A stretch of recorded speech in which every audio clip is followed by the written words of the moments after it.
The sound of the glass shattering against my face felt unreal. The silence that followed was deafening. It was only broken by the dripping of red wine as it ran down my face, staining my white blouse. "Useless old woman. When I ask you for more wine, you obey," my daughter-in-law Valeria screamed, staggering drunk in my dining room. It was in that instant that something inside me broke, and it was not just the cut bleeding on my temple. As a retired prosecutor, I knew exactly how to use the law to show her who was really in charge in this house. The question was, did I have the courage to use it against my only son's wife?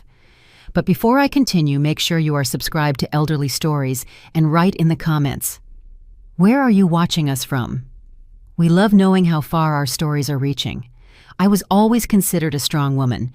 30 years working in the district attorney's office taught me to keep my composure even in the most tense situations. I faced violent criminals, white-collar crooks, and even calculating psychopaths.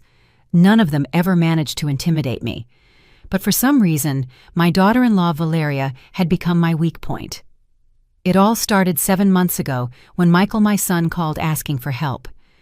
"Mom, we lost the apartment. The landlord raised the rent, and we could not pay it. Could we stay with you for a few weeks until we find another place?" Like any mother would. I opened the doors of my home. After all, it was a spacious house for a widow living alone, and I would love the company. The first few weeks, everything was fine. Michael worked as an architect at a promising firm. Valeria claimed to be a manager at a digital marketing firm. They left early and came back at night, leaving my routine practically unchanged. On weekends, we had dinner together and talked about trivial things. Michael was always the perfect mediator between the two of us, smoothing over any friction with his good humor. But then, a few weeks turned into months, and little by little, Valeria began to show her true colors. First, it was the small signs. The way she would roll her eyes when I suggested something. The sarcastic comments about my grandma house with its antique furniture. The condescending tone she used when speaking to me as if I were a senile old woman and not a 62-year-old woman in full command of her mental faculties. And then came the drinking. At first it was just a glass of wine at dinner, then an entire bottle. I started to notice Valeria drinking alone in the afternoon when Michael was at work. Empty bottles started appearing in the trash with increasing frequency. That fateful Friday night, I had gone all out for dinner. I prepared salmon in a dill sauce, my son's favorite recipe with roasted potatoes and fresh vegetables from the market. I set the table with the china I inherited from my mother and the crystal glasses my late husband gave me for our 10th wedding anniversary. Michael arrived at 7 with a tired but genuine smile. "Wow, Mom, you really outdid yourself," he said, giving me a kiss on the forehead before going up to take a shower. Valeria did not show up until 8 when dinner was already served. "Sorry I am late," she muttered, not sounding truly sorry. Her eyes were red, and her gait was already slightly unsteady. I could smell the alcohol before she even got close to the table. "Do not worry, let's eat before it gets cold," I replied, trying to keep my tone cordial. Michael came down freshly showered and more relaxed. The start of dinner was surprisingly pleasant. My son talked about a new project at work. I commented on the book I was reading, and Valeria remained strangely silent, except for occasional sharp remarks. The first bottle of wine was finished before the main course even arrived. Michael drank moderately, but Valeria was already on her 4th glass when she made a sharp gesture in my direction. "More wine," she said, holding out her empty glass as if I were her personal waitress. "I think you have had enough, Valeria," I replied calmly, keeping my eyes on my plate. The silence that followed was heavy. Michael stopped his fork halfway to his mouth, his eyes darting nervously between her and me. "What did you say?" Valeria's voice went up an octave. "I said you have had enough," I repeated this time, looking directly at her. "This is my house, and I will not allow you to get drunk like this at my table." It was like lighting a fuse. Valeria's face went from red to purple in seconds. "Your house?" She laughed, a dry, sharp sound. "Just because we have to live in this old museum with you does not mean you can treat us like children." "Valeria, please," Michael intervened, placing a hand on her arm. She shook off his touch with a swat. "No, Michael, I am sick of this. Your mom looks at us like we are intruders, as if we are not worthy of stepping on her precious wooden floor." She turned to me, her eyes narrowed with fury and alcohol. You know what your problem is. You cannot accept that you are not the powerful prosecutor Helen Smith anymore. Now you are just a lonely, retired old woman who needs to control everything and everyone around her to feel important. I kept my calm, just as I learned to do during decades of tense trials. If that is how you feel, maybe it is time for you to find another place to live. Mom! Michael exclaimed, horrified. Valeria smiled, the kind of smile that does not reach the eyes. Servants should not talk back to their superiors. She held out her glass again. Now, more wine. No. That was all I needed to say. In a movement too fast for me to react, Valeria threw the glass directly at my face. The crystal struck my right temple and shattered. I felt the sharp pain of the impact, then the warmth of blood trickling down the side of my face, mixing with the red wine. Michael screamed. Valeria stood frozen, breathing heavily, almost surprised by her own action, but showing no remorse. I brought my hand to my temple and looked at my fingers now stained red. The silence in the room was deafening. 30 years sending criminals to prison, and now I was bleeding at my own dining room table. Michael, I said with a calm I did not feel. Take your wife to her room, now. Michael rushed to pull Valeria up, who still seemed stunned by what she had done. I heard their steps going up the stairs, the bedroom door slamming shut. I went to the bathroom and examined the cut in the mirror. It was not deep, but it would bleed a lot, as head wounds often do. As I cleaned the wound with cold water, my thoughts organized themselves methodically, just like when I was preparing a case for court. I took my cell phone and took pictures of the cut, the bloodstain on my white blouse, the glass fragments scattered on the dining room floor. I collected every piece and put it in a plastic bag. Evidence. 30 years in the justice system taught me that evidence is everything. I could not sleep that night. Sitting in my office with an ice pack on my temple, I began to outline my plan. Not for revenge. Revenge is emotional, impulsive. What I needed was justice. I needed to protect my son and my home. At 6 a.m, with the wound already forming a blue-purple bruise, I picked up the phone. Police department, how can I help you? I want to report an assault. The officer arrived at 8 a.m. As the sun began to filter through the curtains, Valeria and Michael were still asleep, exhausted after the previous night's explosion. I opened the door, and the officer, a middle-aged man with graying temples, introduced himself. Good morning, ma'am. I am Sergeant Reeves. I received a call about an assault. I invited him in and led him to the dining room where the glass fragments were still preserved in a corner, now marked with small, numbered labels I had prepared during my sleepless hours. This is where it happened, I explained, speaking low so as not to wake the two upstairs. My daughter-in-law threw this glass at my face when I refused to serve her more wine. She had already had too much to drink. I showed him the photos on my cell phone, the cut on my temple, the blood on my blouse. The officer noted everything with a professional and impartial expression. Is the aggressor still in the residence? Yes, sleeping upstairs with my son. Do you wish to file a formal complaint? I hesitated for only a second, thinking of Michael, but then I remembered the look in Valeria's eyes as she threw the glass. That certainty that she could assault me in my own home and get away with it. Yes, Sergeant. I want to file a formal complaint. We sat at the kitchen table while he filled out the police report. Full name of the aggressor, our relationship, detailed description of what happened. I provided the information in the same tone I use to instruct juries. Clear, precise, without any apparent emotion. We were finishing when I heard steps on the stairs. Michael appeared in the kitchen doorway with his eyes swollen from sleep, and confusion turned to horror when he saw the police officer. Mom, what is going on? Before I could answer, Valeria appeared behind him, also confused, but her face quickly contorted in rage when she saw my bruised temple and the officer sitting at the table. What the hell is this? She asked, her voice still hoarse from sleep. The officer stood up. Mrs. Valeria Smith, I am here to investigate an assault complaint that occurred in this residence last night. Michael looked at me in disbelief. You called the cops on Valeria. She assaulted me, Michael. She threw a glass at my face and cut me. I kept my voice firm without remorse. "It was an accident. She was drunk," Michael protested, desperate. "Being drunk is not a valid defense for physical assault, sir," the officer commented, professional but firm. Valeria took a step forward, her fists clenched. "You cannot be serious. This is ridiculous. It was a family argument." "A family argument that resulted in physical injury," I replied calmly, "and in my own home." The officer addressed Valeria. "Ma'am, I need to ask you to come with me to the station to give a statement." "What?" she yelled. "Are you going to arrest me over a broken glass?" "At this time, I am just asking you to give a statement. Depending on the confirmed facts, you may be charged with assault." Michael was crying now, alternating pleas between her and me. "Please, Mom, do not do this. We can solve this as a family." I looked at my son, feeling a pang of pain that had nothing to do with the cut on my temple. "Michael, we have been trying to solve this as a family for months. Last night, Valeria crossed the line." The officer asked Valeria to get dressed appropriately to accompany him. She stomped up the stairs with Michael right behind her, begging her to calm down.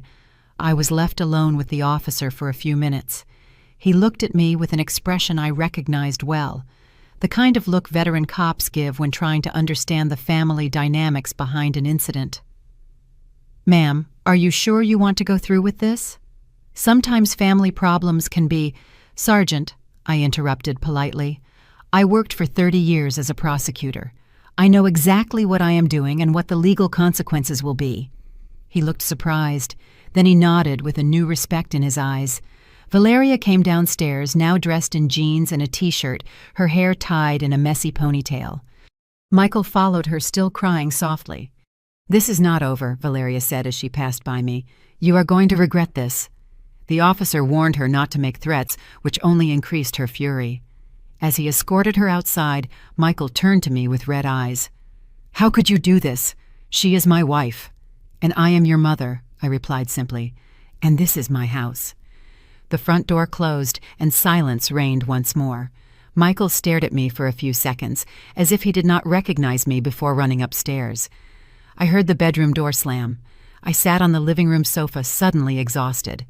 The bruise was throbbing, but the physical pain was almost a relief compared to the pain of seeing Michael's face. Still, I had no regrets. Years of dealing with justice taught me that it does not always seem fair in the moment it is applied. 2 hours later, Michael came down with a backpack. His face was determined, but his eyes were still swollen. "I am going to get Valeria from the station. We will stay at Isabel's place until we figure out what to do." Isabel was a friend of theirs who lived in a tiny apartment downtown. It was not a permanent solution, and we both knew it. "Michael," I started, trying to keep my voice soft, "you do not have to leave. This is your home too." He laughed, a bitter sound. "This house stopped being mine the moment you decided to call the police on my wife. She assaulted me, Michael, at my own dining room table. She was drunk and lost her patience. People make mistakes and need to answer for them." I replied, my voice firmer, "especially when those mistakes involve physical violence." Michael shook his head. "It has always been this way. The unbending prosecutor. The law above all else, even your own son." That hurt more than the cut on my temple, but I did not let it show. "It is because I love you that I am doing this, Michael. Valeria is abusive, and you are trapped in that relationship. Do not you dare analyze my marriage. You have always hated Valeria. You always thought I deserved better. And you do," I said quietly. "You deserve someone who respects you and respects your family." Michael grabbed the car keys from the coffee table. "I am going to get my wife. Then we will be back for the rest of our things." When the door closed behind him, I let out a long, tired sigh. The house was silent again. But it was not the peaceful silence I valued so much. It was a heavy silence loaded with consequences. I spent the rest of the day in a daze, alternating between doubt and certainty. Had I done the right thing? Had I lost my son forever? The questions swirled in my mind as I tried to read to eat to distract myself. That night the phone rang. It was Michael. "We are at Isabel's. Valeria was released with a summons to appear at a hearing next week." His voice was cold, distant. "We will come by tomorrow to get our things." "Michael, you do not have to—" "I have made my decision, Mom. I choose to stand by my wife." After he hung up, I sat at my desk and opened a new folder on my computer. I named it Case File Valeria. Inside, I created documents to track every stage of the process, every decision made, every piece of evidence collected. For 3 decades, I built cases against all kinds of criminals. Now, I was building a case to save my son from a toxic marriage, even if for a while he would hate me for it. The next morning, as I waited for Michael and Valeria to arrive for their things, I called an old friend. Jackie and I worked together for years, she as a private investigator and me as a prosecutor.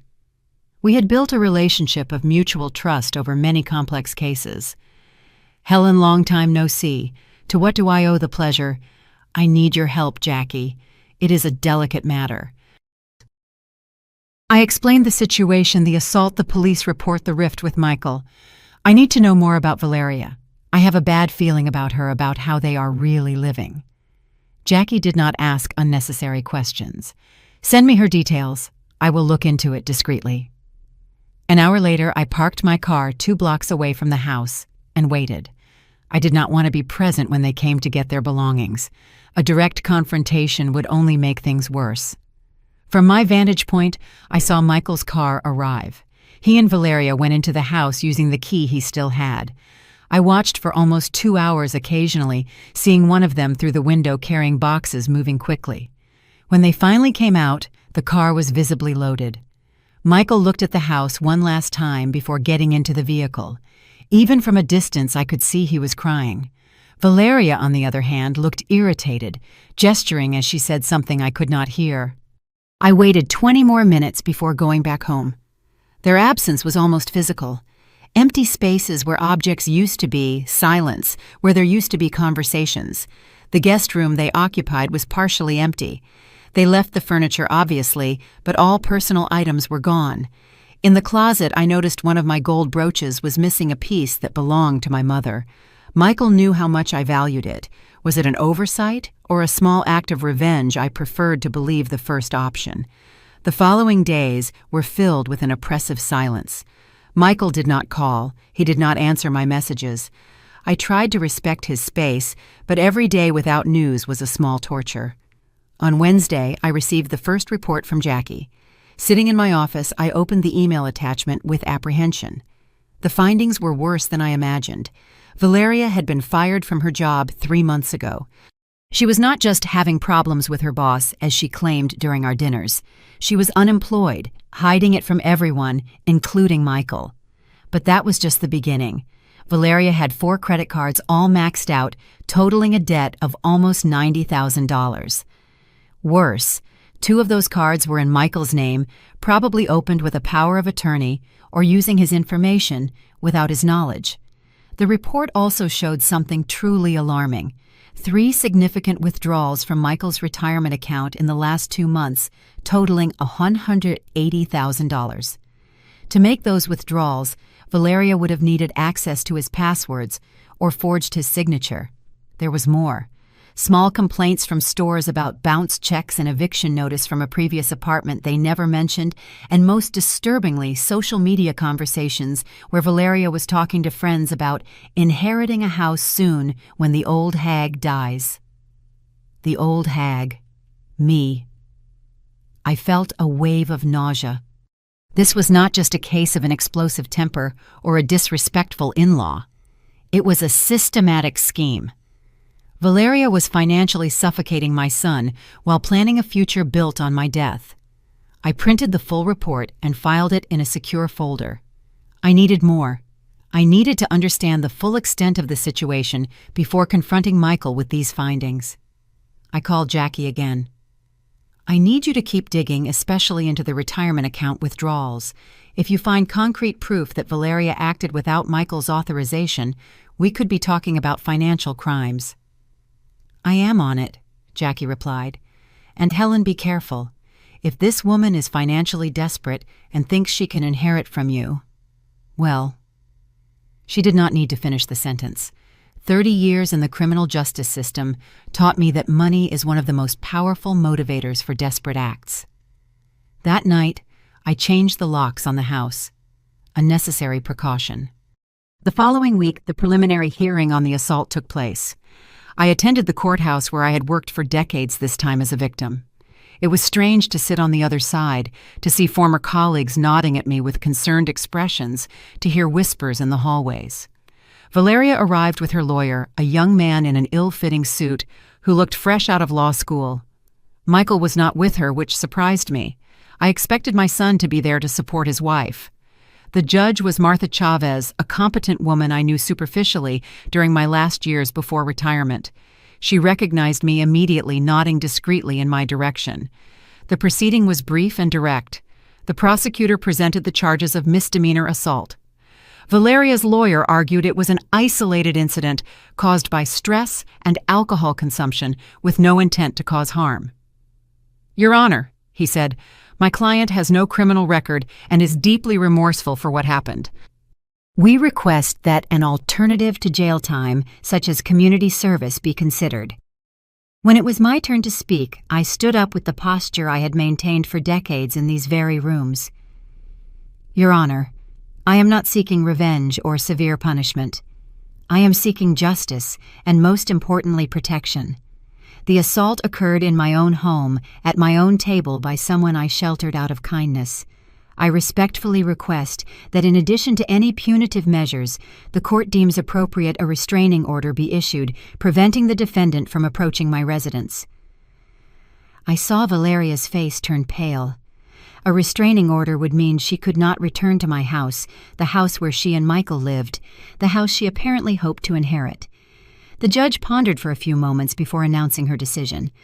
Considering the nature of the incident and the relationship between the parties, I sentenced the defendant to 180 hours of community service and mandatory participation in an anger management program. Furthermore, I am issuing a temporary restraining order prohibiting the defendant from coming within 100 yards of the victim's residence and person for a period of 90 days, after which the situation will be reevaluated. Valeria's lawyer tried to protest, arguing the restraining order was excessive, given the family context, but the judge was firm. Domestic violence is no less serious because it occurs between family members, counselor, on the contrary. Leaving the courtroom, I noticed Michael sitting in the hallway. Our eyes met briefly before he looked away, getting up quickly to meet Valeria. I wanted to approach him to explain why I was doing all this, to tell him I had discovered disturbing things. But the time was not right. Michael was not ready to listen. I returned home and added the hearing transcript and a copy of the restraining order to my case file Valeria. The file was getting thicker, both literally and metaphorically. 2 days later, I received an unexpected call. It was Michael. "Mom!" His voice sounded exhausted, almost unrecognizable.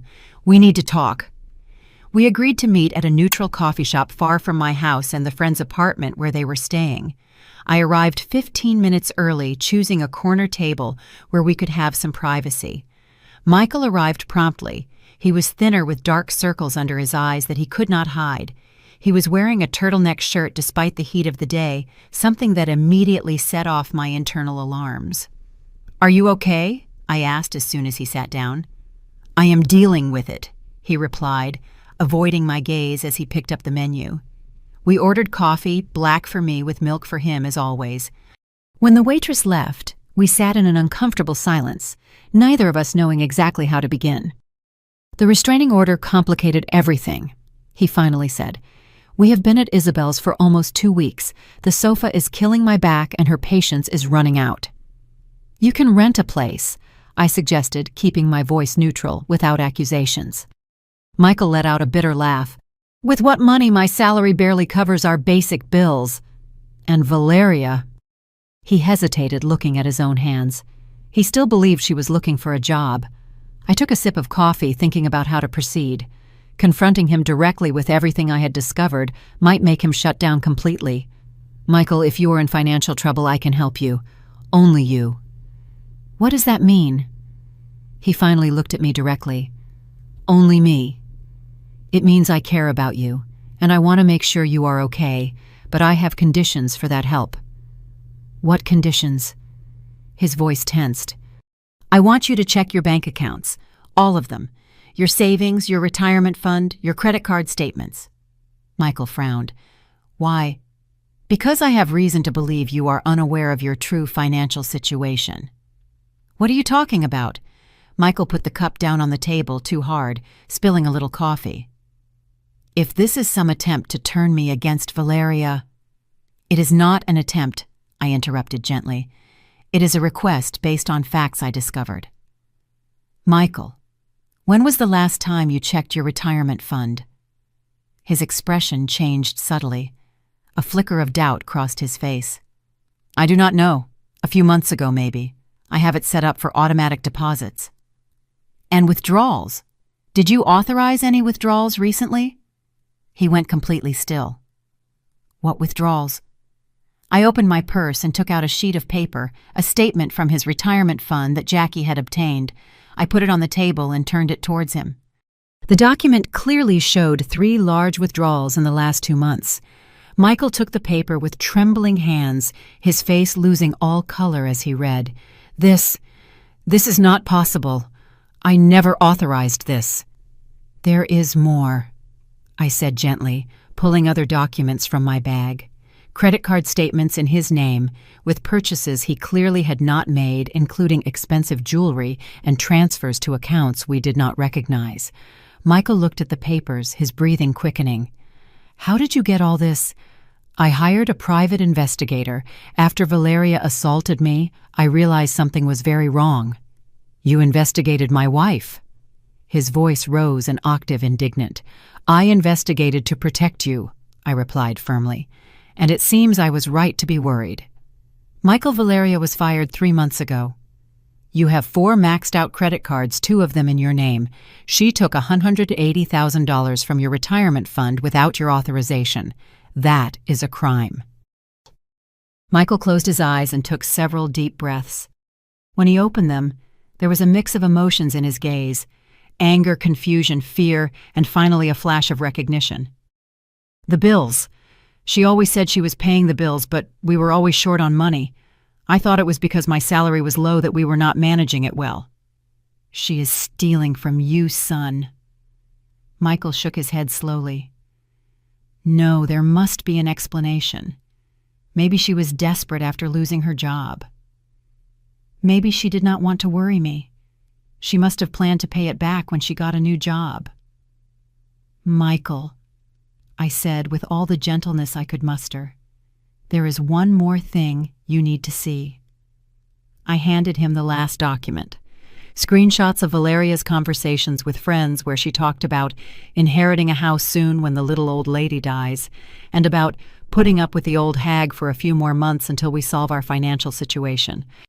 Michael read the messages 1, 2, 3 times, as if he could not comprehend the words in front of him. Then I saw something in his face break. A tear rolled down his cheek, followed by another and another. She always said you did not accept us because you were too traditional. That is why you treated us so coldly. Michael, I never cared who you chose to love. I care about how that person treats you. He wiped his tears with a napkin. When we moved into your house, he said, she said it would be temporary, just until we saved money for our own place. But something always came up, an unexpected bill, an emergency. She said we were saving, but I never saw the money grow. I held his hand across the table. And the shirt? It is too hot to wear a turtleneck. Michael turned pale and instinctively pulled the collar up. It is nothing. Is it her? Has she been violent with you too? His eyes filled with tears again. Slowly, he pulled the collar down, revealing finger-shaped bruises on his neck, yellowish bruises that looked to be fading. It was after the hearing, he whispered. She was furious about the restraining order. She said I should have testified for her that I chose you over her. Michael looked down. I'm so scared, Mom. The rage I felt in that moment was different from the cold indignation I felt when Valeria threw the glass. It was a primal, protective fury, but I could not let it control me. Michael needed clarity, not more emotional chaos. I want you to come home with me today, I said firmly. For now, Valeria cannot come near the house because of the restraining order. You will be safe there. As for your things, we will send someone to get them later. The important thing is to get you out of that situation immediately. She is going to go crazy when she finds out I left. That is exactly why you have to leave Michael. This is a classic pattern of abuse. Michael remained silent for a long moment, looking at the documents scattered in front of us, irrefutable proof of Valeria's financial and emotional betrayal. Finally, he nodded slightly. "Okay, let's go home." On the way back, Michael remained silent, staring out the window. Only when I parked in the garage did he speak again. How did I let this happen? How did I not see it? Abuse rarely starts out obvious, I replied, turning off the engine. It starts with small lies, small controls that gradually escalate. By the time you realize it, you are already caught in a web. We entered the house that was always his, too, the house where he grew up. Michael stopped in the middle of the living room, looking around as if he were seeing the place for the first time. "I am going to get your room ready," I said, heading up the stairs. Michael's room was just as it had always been. I kept it when he went to college, and kept it when he and Valeria moved into the guest room. It was a refuge from the past, a place where he could feel safe again. I changed the sheets, opened the windows to let in fresh air, and put a pitcher of water on the nightstand. Small gestures to tell him he was welcome, that this was his home. When I came down, I found Michael sitting at the kitchen table staring at his cell phone. He looked up when I entered. "She has called 14 times, sent 23 messages asking where I am. You do not have to answer right now. I have to. If I do not answer, she will show up here, restraining order or not." Michael typed a short message. "I need some time to think. I am safe. Please do not look for me today." Seconds later, the phone began to ring. Valeria's name flashed on the screen. Michael declined the call with trembling hands and turned off the device. "What do I do now?" he asked, looking lost. "One step at a time," I replied, sitting next to him. "First, we need to protect your finances. Tomorrow, we will change your bank passwords and notify the bank about the unauthorized transactions. After that, we will consult a lawyer to discuss your legal options."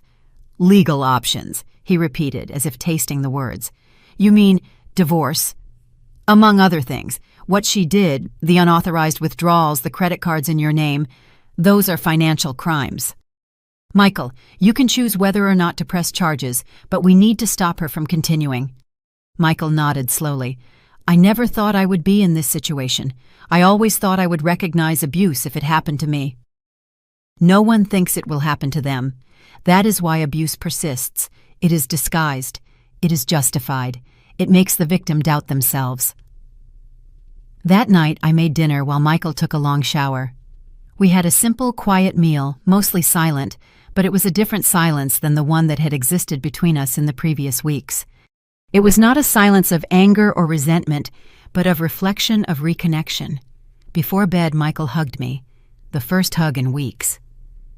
"Thank you for not giving up on me," he whispered. "I would never give up on you," I replied, hugging him a little tighter. That night, lying in my bed, I heard Michael crying in the next room. The sound broke my heart, but it also brought me a strange relief. He was home. He was safe. And the crying was part of the healing. The next day, as planned, we went to the bank. Michael canceled all the cards, changed the passwords, and blocked access. We started the process of disputing the unauthorized withdrawals from his retirement fund. The manager, upon seeing the documents and hearing the explanation, strongly suggested Michael file a formal fraud complaint. "We will think about it." That was all he could manage to say at the moment. In the afternoon, we met with a lawyer specializing in family law and domestic violence cases. Olvera was a middle-aged woman with gentle eyes and a firm presence, exactly the type of person we needed. "Based on what you have told me and the documents you brought, we have a solid case for a divorce on grounds of misconduct," Ms. Olvera explained. "The financial abuse is well documented, and with the evidence of physical abuse, we can request a permanent restraining order, not just the temporary one that is already in place." Michael took a deep breath. "What if I do not want her to go to jail?" "I understand your hesitation. Ms. Olvera replied gently. Many domestic violence survivors have conflicting feelings about criminally prosecuting their abusers. We can focus initially on the divorce and protecting your assets. The criminal charges can be a separate decision that you make when you are ready. Leaving the office, Michael looked simultaneously exhausted and relieved. It feels like I am waking up from a nightmare, he commented as we drove home. It is a process, I replied. It is not going to be resolved overnight. I know, but at least now I am walking in the right direction. That night was interrupted by a noise at the front door around 10, furious pounding the doorbell ringing repeatedly. Michael and I looked at each other on the sofa where we were watching a movie. It's her, Michael whispered, fear evident in his voice. She cannot get in, I assured him, picking up the phone, and she is violating the restraining order. I am calling the police. The pounding continued, getting louder, as I related the situation to the 911 operator. My daughter-in-law is violating a restraining order, trying to force her way into my house. We need a patrol car immediately. Michael, Valeria's voice pierced through the door. I know you are in there. Open this door right now. Michael cowered on the sofa, trembling. I went to him and held his hands. It is okay. She cannot get in. The police are on their way. Valeria continued to scream, alternating between threats and pleas. The noise attracted the attention of the neighbors. I saw lights turn on in nearby houses, faces appearing in windows. When the patrol car arrived 7 minutes later, Valeria was still on the porch, kicking the door. The police caught her in flagrant violation of the restraining order.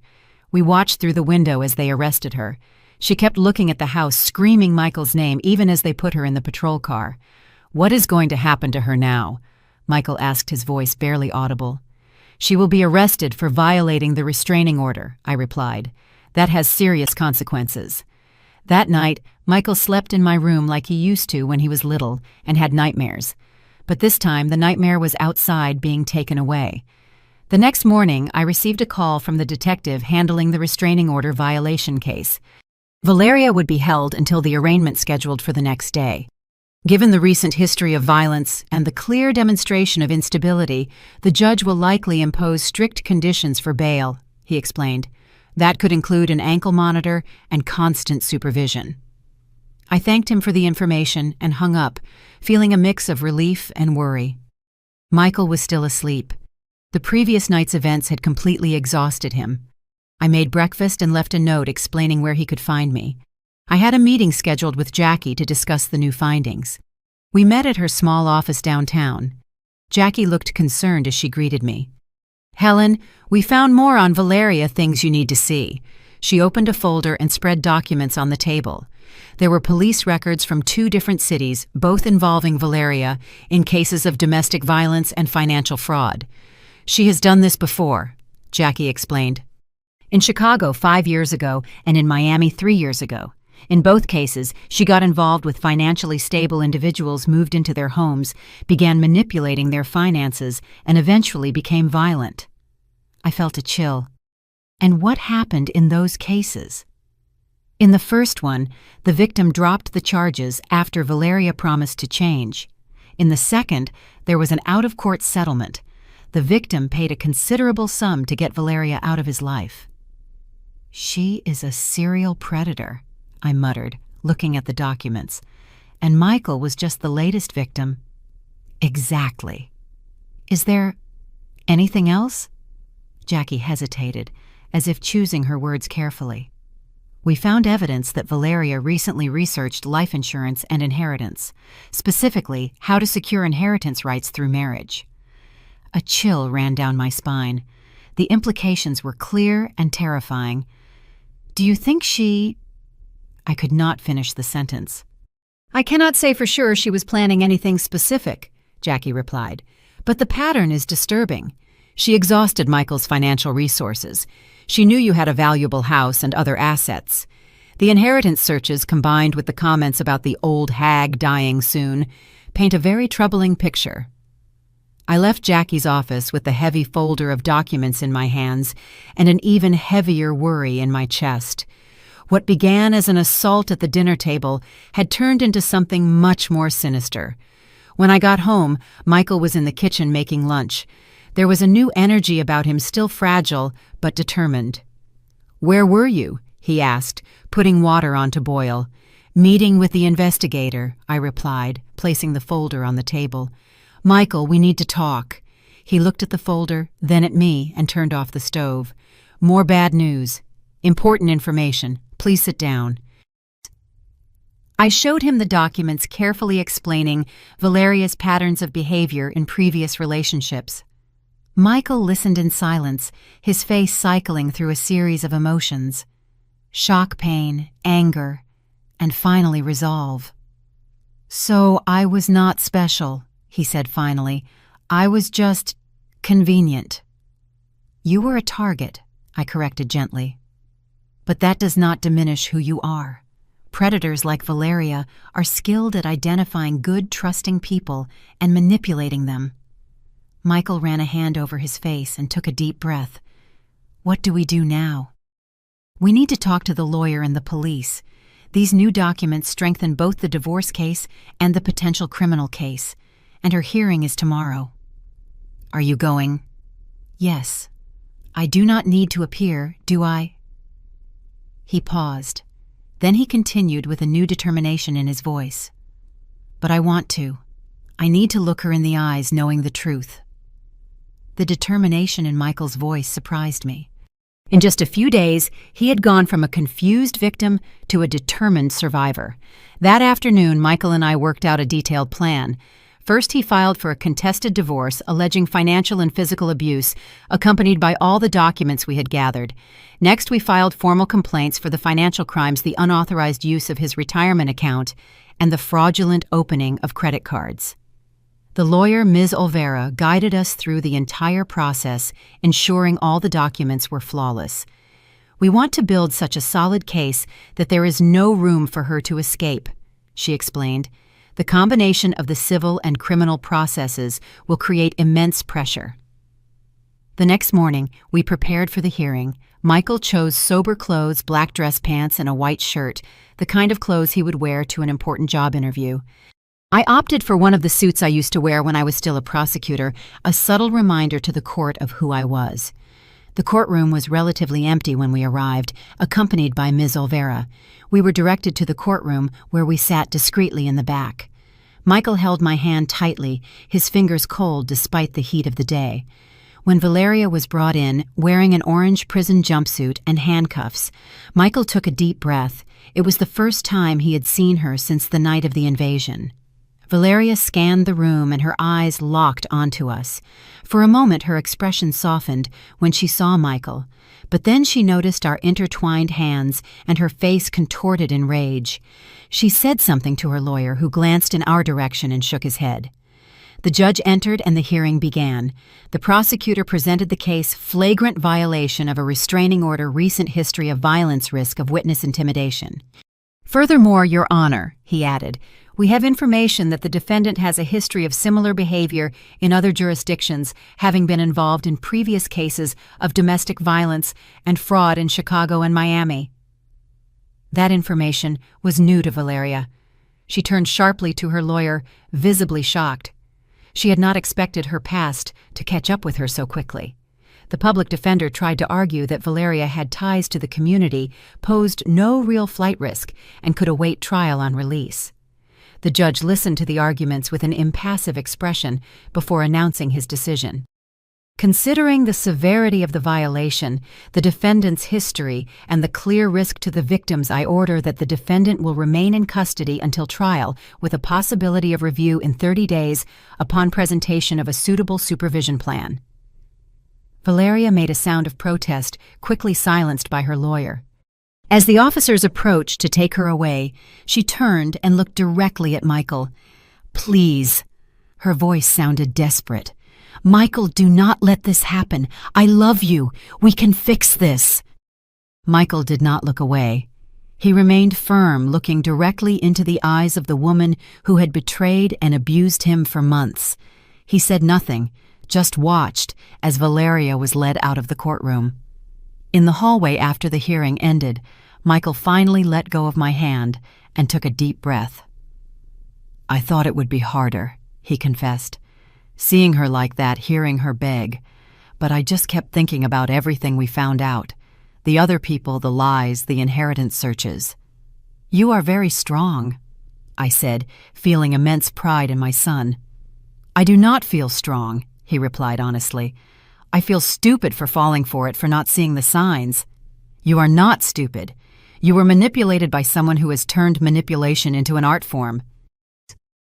On the way home, we stopped at a hardware store and bought paint. Michael had decided to repaint his room, a symbolic act of a new beginning. He chose a soft blue, almost sky blue, the color of the sky after the storm passes, as he described it. The following days brought an almost therapeutic routine. During the day, we dealt with legal matters, meetings with the lawyer, visits to the bank, to resolve financial issues, filling out forms for the criminal complaints. At night, we painted Michael's room, moved furniture around, renewing the space that was his in childhood and adolescence and would now be his refuge for recovery. 2 weeks later, we received news that the bank had accepted the dispute for the retirement fund withdrawals. The $180,000 would be returned to Michael's account, and the bank would cooperate with the criminal investigation against Valeria. It is a start, Michael commented when we got the news. One step at a time, right? Exactly, I agreed. That afternoon, as we were applying the last coat of paint to the ceiling, Michael said something he had been holding in. You know what the hardest thing to accept is? It is not the money.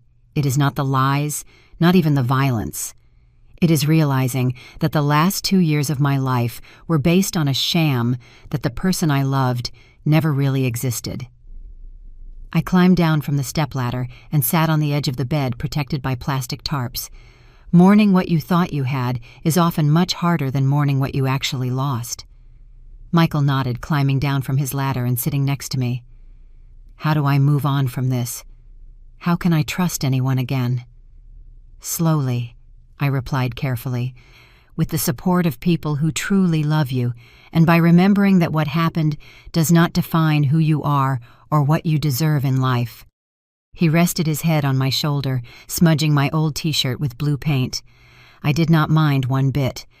Thank you for not giving up on me, he murmured, even when I was angry with you, even when I chose the wrong side. It's what mothers do, I replied simply. We wait for the moment our children are ready to listen. Then we are there to help them rebuild. A month passed. Life returned to normal, or a new normal. Michael had returned to his job at the architecture firm, now full-time. I had resumed my retirement routines, reading in the morning, gardening in the afternoon, occasional dinners with friends.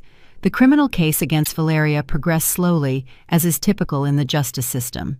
She remained in custody, having had a second bail request denied when new evidence of her past activities came to light. Michael started going to therapy twice a week, seeking to understand what had made him vulnerable to abuse and how to build healthier relationships in the future. Some nights, I would hear him crying in his room, but the episodes were becoming less frequent, less intense. One Saturday afternoon, as we were making lunch together, an activity that had become a comforting ritual, the phone rang. It was Ms. Olvera, the lawyer. I have news, she said. Valeria's lawyer contacted me proposing a plea bargain. Michael put the phone on speaker so I could hear too. What kind of deal? She pleads guilty to the financial crimes and the restraining order violation in exchange for a reduced sentence. 2 years in prison, followed by 3 years of supervised probation.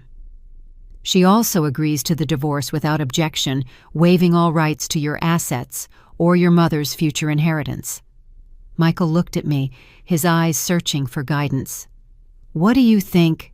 The decision is yours, Michael, but 2 years in prison plus 3 on probation is a significant penalty, and most importantly, she would be legally admitting what she did. If we do not accept, Michael asked Ms. Olvera, what happens? We go to trial.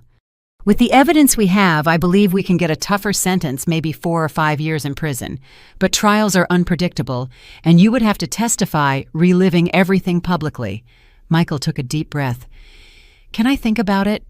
Of course, Ms. Olvera replied. They gave us 3 days to consider the proposal. After hanging up, Michael silently returned to chopping vegetables for the salad. I respected his silence, giving him space to process. "I do not know if I want to see her in jail for 5 years," he said finally. "Not out of revenge, but I also do not know if 2 years is enough to feel safe when she gets out." "Supervised probation is no joke," I commented. "She would have to check in regularly. She could not come near you. She would have to participate in rehabilitation programs. Any violation would send her right back to prison." Michael nodded, absorbing the information. "And the divorce would be quicker if she does not contest it. Much faster and less emotionally draining for you." He continued chopping tomatoes in silence for a few more minutes. "I am going to think about it. I want to make the right decision for the right reasons." 2 days later, Michael asked me to accompany him to Ms. Olvera's office. He had made his decision. "I want to accept the plea deal," he announced as soon as we sat down. "Not because it is easier, but because it is enough. 2 years in prison, 3 on probation, a clean divorce, and the legal admission of her guilt. It's justice without being revenge." Ms. Olvera smiled. "I think that is a wise decision, Michael. I will notify the DA's office and her lawyer immediately." The process was surprisingly fast after that. A week later, we attended the court hearing where Valeria would formally accept the plea deal. It was the first time Michael had seen her since the hearing a month earlier. Valeria looked like she had aged years in just a few weeks. The prison jumpsuit hung loosely on her thinner frame. Her hair, once perfectly dyed, now showed dark roots. When she saw us enter the courtroom, her eyes fixed on Michael with a disturbing intensity. The judge reviewed the terms of the agreement in detail before addressing the defendant.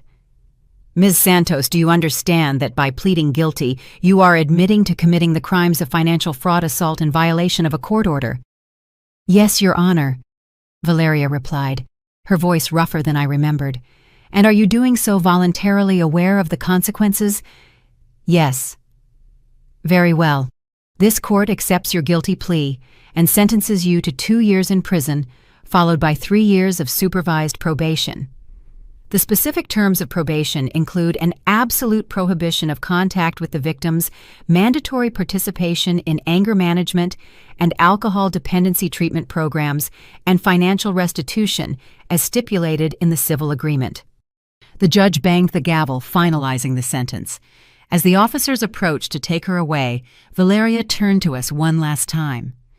"Michael," she cried, ignoring the guard's warnings, "I am so sorry for everything."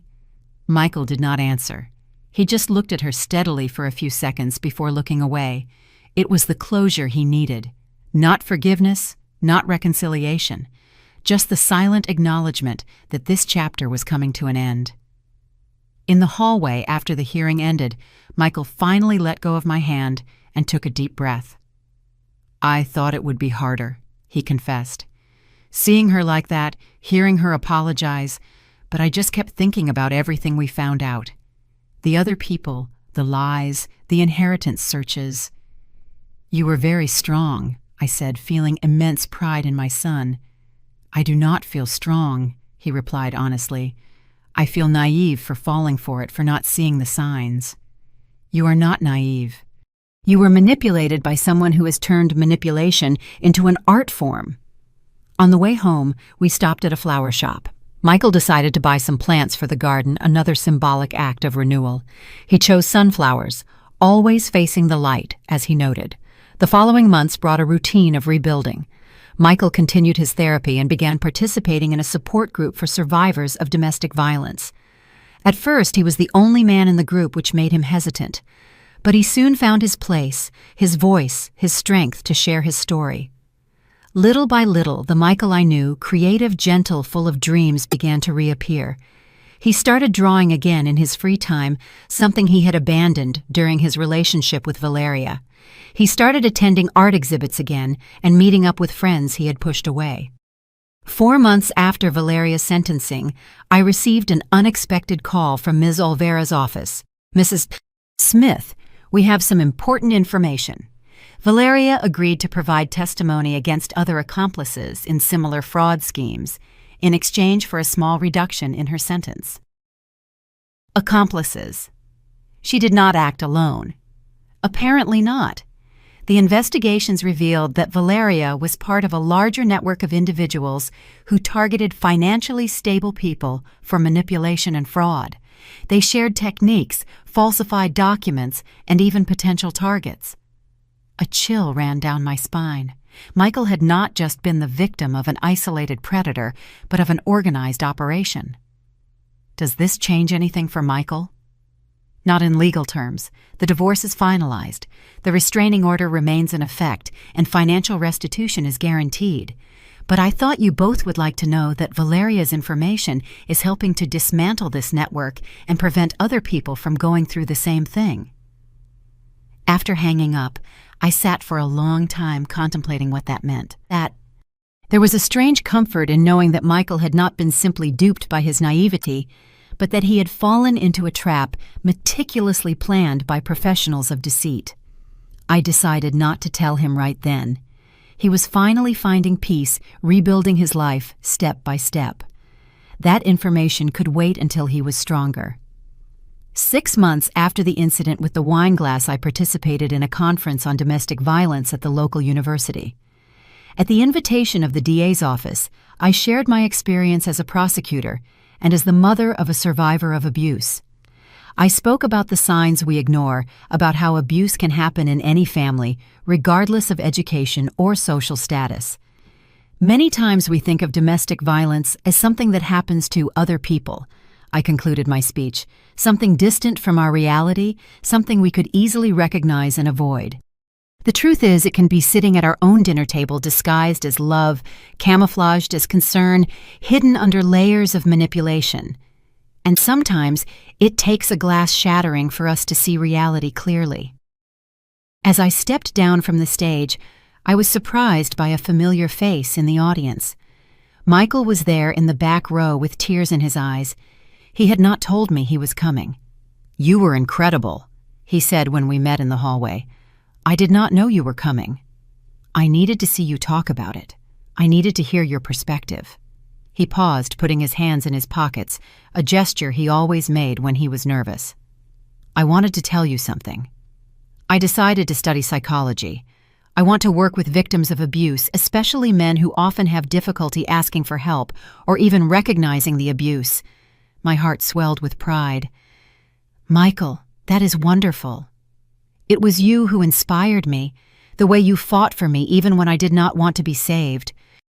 He smiled a genuine smile I had not seen in a long time. "I think I'm following in your footsteps in a way. You always fought for justice in the courtroom. Now I want to fight for healing outside of it." That night we had dinner together at a small restaurant celebrating this new direction in Michael's life. As we savored dessert, he asked me a question I knew would come eventually. "Mom, have you heard anything about Valeria?" I hesitated, deciding it was time to share what I knew. "She is cooperating with the investigations. It seems she was part of a larger group of fraudsters." Michael nodded slowly. Somehow that helps, knowing it was not just me, that it was not because I was particularly stupid or naive." "You were never stupid, Michael. You were just a good man who believed in the best in people." "And I still believe," he said, surprising me. "I just also believe in red flags now. I believe in my intuition when something does not feel right." "That is wisdom, not cynicism," I replied, taking his hand across the table. "You know what helped me most in this whole process?" he asked, looking me in the eyes. "It was seeing you that night with blood running down your face, still maintaining your calm and dignity. It was realizing that even when you were hurt, you did not lose your strength. That showed me that I could survive too, that I could heal too." I felt tears in my eyes, moved by his words. We both survived, and we came out stronger. 1 year after the incident with the wine glass, our life had found a new rhythm. Michael was in his second semester of psychology, passionate about his studies, and determined to make a difference in the lives of other abuse survivors. I had become a regular speaker at events on domestic violence, using my experience as a prosecutor and as a mother to educate and raise awareness. Valeria was serving her sentence, and from what we heard through Ms. Olvera, she continued to cooperate with the authorities. Her information had led to the arrest of 7 more people involved in the fraud and abuse scheme. Small victories in the large justice system I knew so well. One Sunday morning, as we were having coffee on the terrace, Michael brought a newspaper and put it in front of me. "There is an article you should read," he said, pointing to a note in the Society section. The headline read, "Support Group for Male Victims of Domestic Violence Gets Its Own Center." The photo showed Michael alongside 3 other men, all smiling in front of a small but cozy house. "You did not tell me about this," I said, looking at him in surprise. "I wanted it to be a surprise. We got funding from the city and a private foundation. We are going to offer psychological support, legal guidance, and therapy groups, all free of charge." "Michael, that is incredible." My voice was overflowing with pride. "It all started with that support group I attended. I realized there were many men like me suffering in silence because society does not easily recognize abuse when the victim is a man." He paused, taking a sip of coffee. "You know, at the beginning of therapy, I was so ashamed. I felt less of a man for having been abused, for not having controlled the situation. It was a long road to understanding that abuse has no gender, that anyone can be a victim." "And now you are helping others walk that same path." "Yeah. And you know what else? I invited Jackie to give lectures on financial red flags. She agreed to offer free consultations once a month." "She will love that," I replied, thinking how my investigator friend had become an important ally on this journey. "And there is one more thing," Michael continued, a little hesitant. "I would like you to be our volunteer legal advisor once a month to guide people on their rights, on how to navigate the justice system." I felt a lump in my throat. It would be an honor. That afternoon, we visited the new group headquarters. It was a renovated old house with cozy rooms for therapy, a small library, and a community kitchen. Michael introduced me to the other founders, all survivors of abuse, all determined to turn their pain into purpose. As we walked through the rooms, stopping to admire the renovation work, I could not help but think about the autonomy of it all. A year ago, I was with a cut on my temple, bleeding at my own dining room table, fearing I had lost my son forever. Now we were closer than ever bound, not just by blood, but by the shared experience of survival and rebirth. In the small room that would be my consulting office, there was a simple desk with a plaque that read, "Helen Smith Esquire, Legal Advisor." Next to it on the wall, an empty frame. "What goes here?" I asked, pointing to the frame. "I have not decided yet," Michael replied. "I thought about putting up your diploma, but it seems too formal for the environment we want to create." I thought for a moment before suggesting, "How about that photo of us at the lake from last summer, the first trip we took after everything?" Michael's face lit up. "Perfect. It shows there is life and joy after trauma." On the way home, we passed an antique shop. In the window, a set of crystal glasses caught my eye. I stopped to look at them, feeling a mix of emotions. "We can buy them if you want," Michael said, noticing my interest. "I am not sure," I replied honestly. "You know, for a long time I could not even look at wine glasses without feeling anxious," he confessed.